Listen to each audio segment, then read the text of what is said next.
Okay, we are now at the 13th day. So, but it's not a Friday. I'm going to try to kind of go through 10 Friday the 13th movies. The bright side is they're all fairly easy to explain. You know, Jason is a straight up slasher guy. That's it. However, in the first one, essentially it's his mom doing all the killing. So the first one in a nutshell is Jason Voorhees drowns because everyone else was too busy, you know, doing drugs and having sex. So Mommy goes on a rampage. Mommy gets her head cut off. If you look closely, you know, I saw a documentary and they mentioned that when you see the hands go up to feel like where the head is, you'll notice that the hands are very hairy. Because the stunt person for that scene is a dude, and they didn't shave his hands. So you see like man hands coming up. So there's your first one. Your first one is your basic, you know, slasher. Mommy killing people because, you know, her son drowned. Now at the very, very end of the movie, you know, Jason comes back. You know, and drags like the last survivor from the canoe. That person is Ari Lehman. If you go to almost any horror convention, you're going to see him there, and you'll be like, who is this tall, skinny guy with, like, long black hair? He is the first Jason. That is what he's going to do to get paid for the rest of his life. Friday the 13th Part 2. Not even funny to see Jason. However, he's now fully grown, and he wears, like, a sack over his face. Yes, the iconic hockey mask is not in the first two. And of course, you know, he essentially ends up getting himself beaten when they hit him with a machete in like the shoulder. But again, it's straight up slasher flick. 3 takes place like right after 2. He pulls, you know, the machete out of his shoulder. Yeah, it's pretty insane to think that way back then you could kill Jason with like a machete shot. You know, we've seen him done like shot, you know, drowned, electrocuted, set on fire, everything. But you know, a machete in the shoulder, that was it. He was done. You know, and now essentially, in the third one, this is when you finally get to see the mask. And as opposed to being set in a camp, he's more or less kind of like hiding out and just killing people.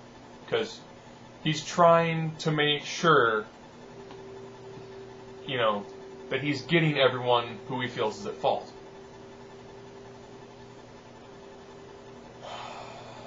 How do they kill him? Axe to the head. We're getting better, you know. First one, decapitation. Second one, you know, machete in the shoulder blade. This one, axe to the head. Good. However, now what we're looking at here is that the person who stopped Jason is now kind of crazy.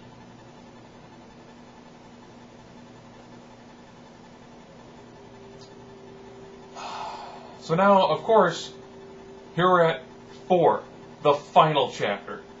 Notice I said 4 out of 10. And of course, you know, they find Jason's body, take him to the morgue. He's alive, so he's killing everybody again.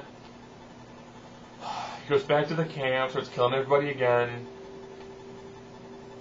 Killing more people, killing more people. And then he gets, you know, gets taken out again. Great. I believe this is the one where the guy in chains more or less helps, like, you know, drown him again.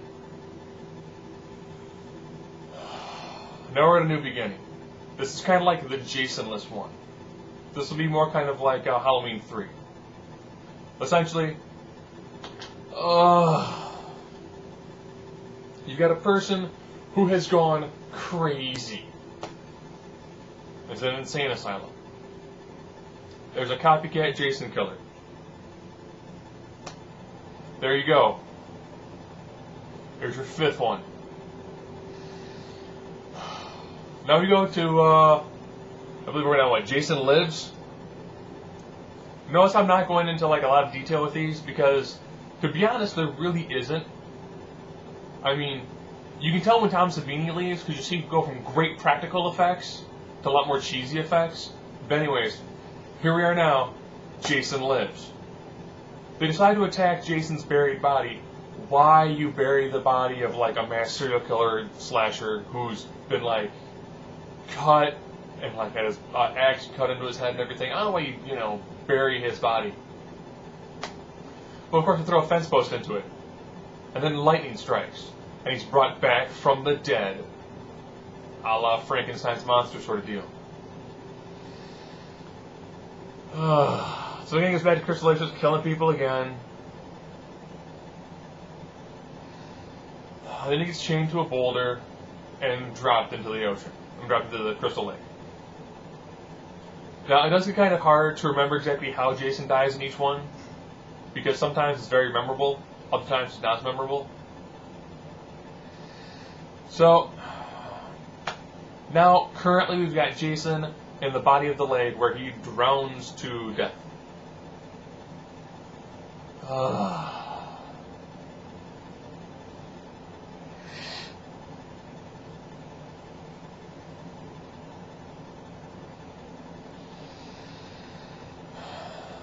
Now we're at part 7. This is the one with the telekinetic chick, who is trying to, like, resurrect her father.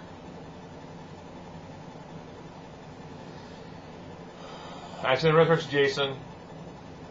Essentially, now you have a telekinetic woman versus Jason. And of course, Jason, yet again, goes into the bottom of the lake.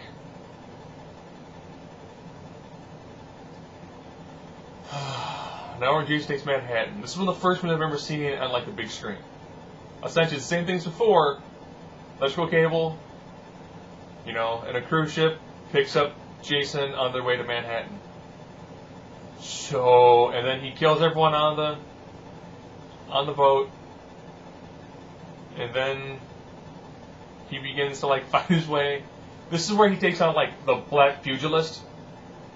And he punches the guy's head off, and it looks it looks like someone took a melon, spray painted it black, and put some eyes on it. It's like the Mr. Potato Head of head decapitations. And of course, Toxic Waste, because he's in Manhattan, and he's taken out yet again. Jason Goes to Hell. This is the one where essentially he's trying to like take over bodies. And it's like, okay, so Jason is now possessing people. But he has to find a Voorhees relative to come back as full Jason. This is also one with the Mystic Knife. That in the hands of a Voorhees becomes like a kick-ass looking sword. And then this is he gets stabbed, and then they show the mask. This is when you see the Freddy Krueger glove take the mask and pull it down. That was originally the setup for Freddy vs. Jason. Now on to Jason X. This is Jason in space. He is cryogenically frozen. And of course we know what happens, Goes